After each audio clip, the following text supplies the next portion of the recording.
Wednesday, January 9. Christ's Messages for Then and Now. Question. Read Revelation chapter 1, verses 11, 19 and 20. Jesus also spoke 7 distinctive messages for the churches in Asia.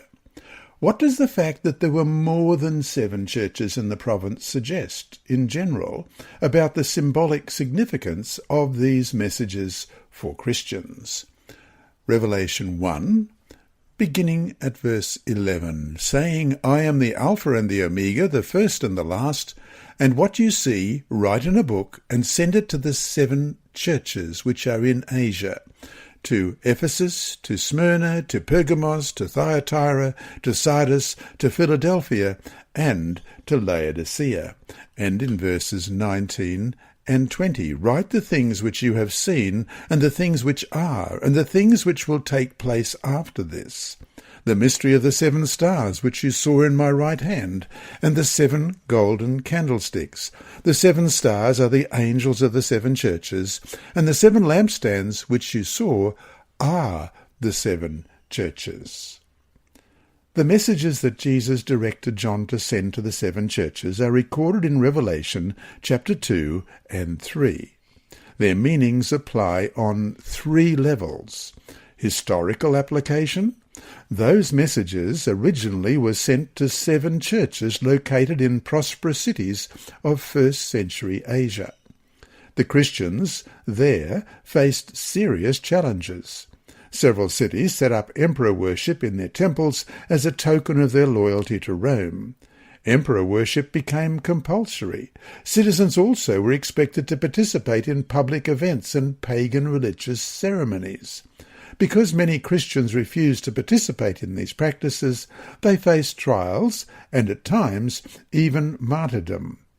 Commissioned by Christ, John wrote the 7 messages to help believers deal with these challenges.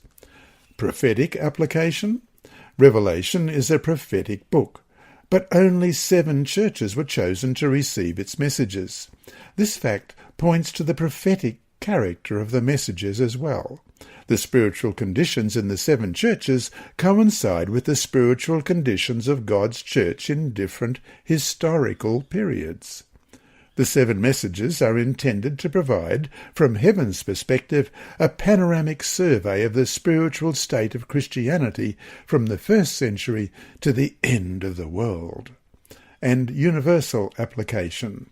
Just as the entire book of Revelation was sent as one letter that was to be read in every church, and we read that in Revelation 1 verse 11, but it also occurs in Revelation 22:16.